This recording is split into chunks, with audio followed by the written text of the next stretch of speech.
This is session 47. Welcome back to the study of the book of Daniel. This is part 2. Prophecies in the book of Daniel. Daniel chapter 9 deals with Israel in particular and uses a phrase which is also a famous biblical statement, the 70 weeks. This phrase and this chapter are key to understanding what God's plan is for his people Israel.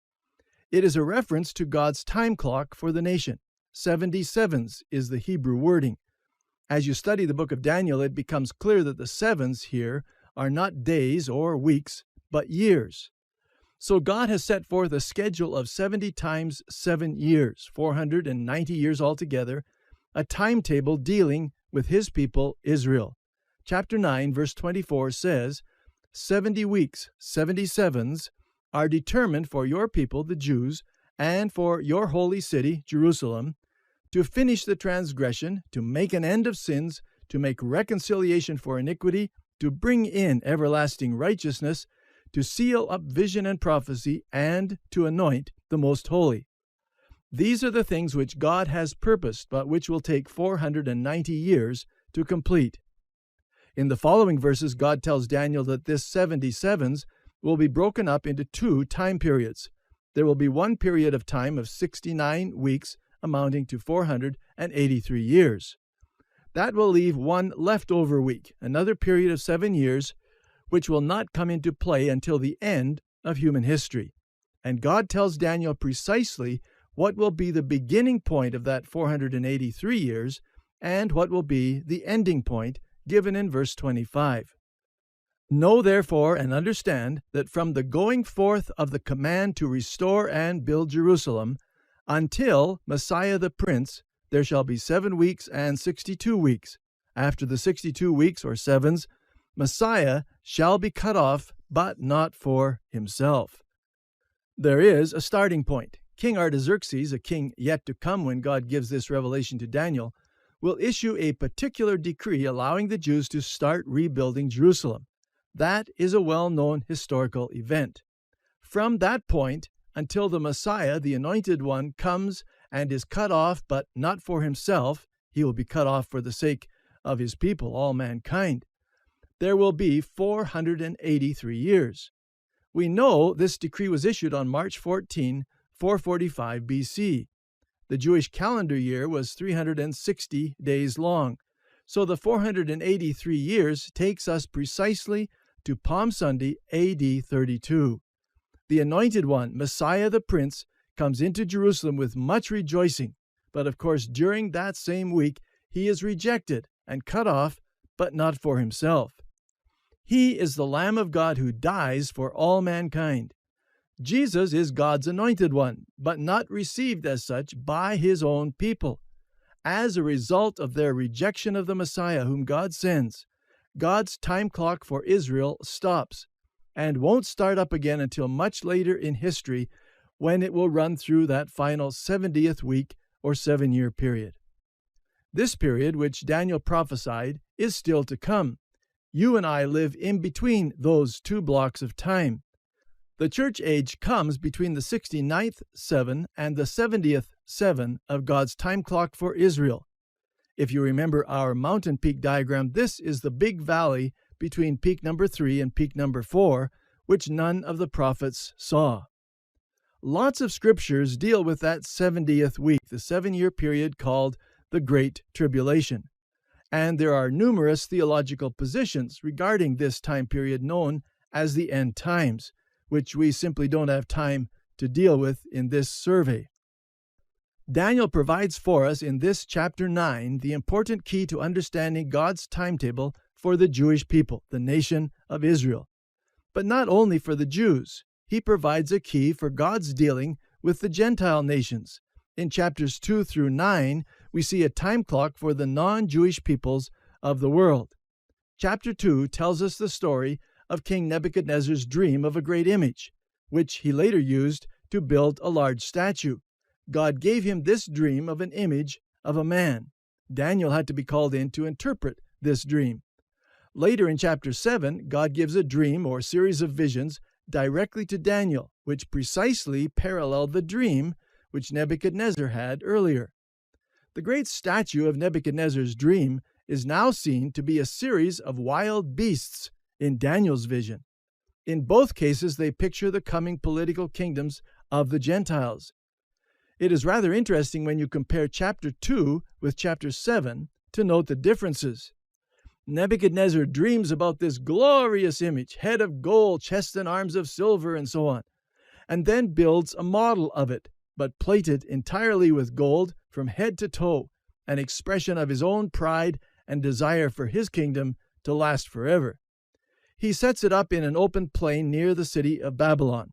It was a picture in advance of what the kingdoms of this world would be, and as far as men were concerned, it was a very beautiful image.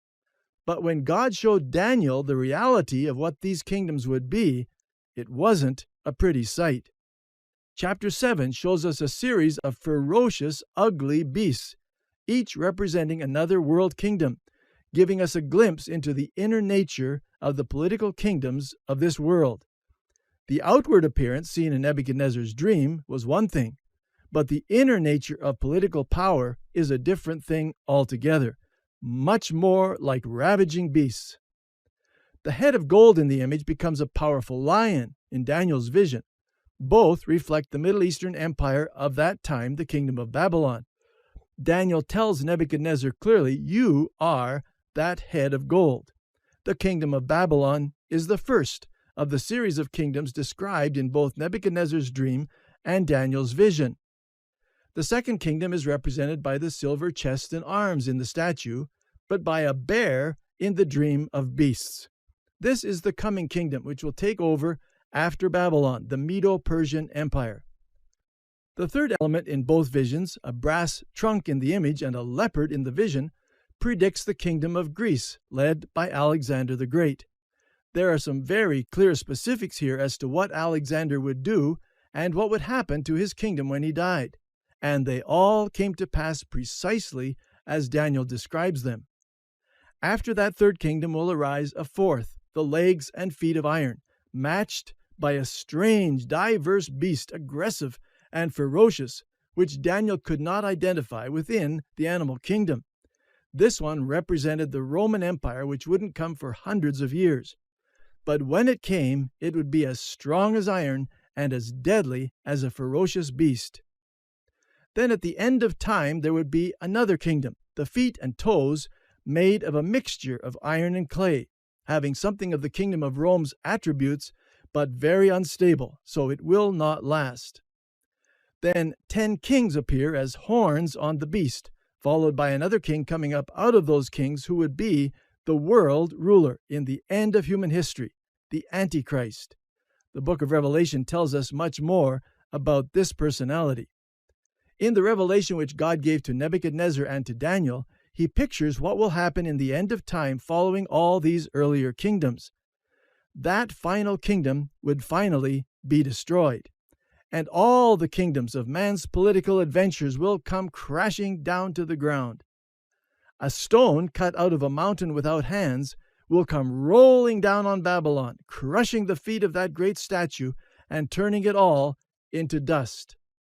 The stone then grows and becomes a kingdom which fills the entire earth, a picture, of course, of Jesus Christ and his kingdom. He, the stone cut out without hands, will judge the nations of the world, destroy all political power, and then replace all of that evil power with his own kingdom. In other words, as we look at the stories and prophecies in the book of Daniel, we see two major movements in history. One is that evil is getting worse and worse all the time. At the same time, good is abounding more and more as God's family increases through the centuries. Two trends which parallel each other throughout human history until they reach a climax point at the second coming of Jesus Christ, predicted in many scriptures throughout both the Old Testament and the New Testament. When you consider all of Scripture, isn't it interesting and maybe a little surprising that there were only 4 periods of time in biblical history when miracles were prominent? First, the Exodus, as God miraculously delivered his people from Egypt. Secondly, the times of Elijah and Elisha. The third period was that of Daniel. and then the fourth was the time of Christ and the early church. So Daniel is one of these rare periods of concentrated miracles. Why did God intervene on behalf of his people in Daniel's day with such memorable miracles like the 3 friends in the fiery furnace and Daniel in the den of lions? These miracles were signs from God, both to the Gentiles and to Israel. These signs to the Gentiles, in the first place, were to teach the nations of the world through the ruling emperor of the Middle East of that time, Nebuchadnezzar, that everyone who is in political authority has accountability to the one true God, whether they recognize him or not. Nebuchadnezzar refused to recognize who God was, so God had to bring some miraculous events into his experience in order to make him realize that the Most High rules in the kingdom of men. They were also signs to Israel because, as you can imagine, in their captivity they lost a lot of hope. They were a discouraged people, wondering, has God forsaken us forever? Are we stuck here in Babylon for the rest of our national history? Is God finished with us? And God brings the miraculous into the times of Daniel in order to encourage the people of God and strengthen their faith that God is still here. He's still alive and well, and shows how much he cares by his presence in the fiery furnace and in the den of lions. He's still a miracle-working God, and as a result of the miracles and God's interventions during the time of Daniel, the people of Judah who went into captivity to Babylon as helpless addicts to idolatry came back out again 70 years later as the most rigid, monotheistic people in the world, worshiping one God and one God only. It was the greatest revolution in Israel's history, this change of heart from the worship of many gods to a very strict worship of only one God, Jehovah. And a major factor was the presence of supernatural events wrought by God in the book of Daniel. The whole book of Daniel centers around the sovereignty of God. We may not experience miracles, but we can be sure that God is still in control, just as much now as he was in Daniel's day. When the ungodly culture of our times presses in on you, remember this truth and find your security in his sovereignty. Stand strong. Even if it means a fiery furnace, God will be there with you. Our next session will take us into the historical books again, looking this time at Ezra.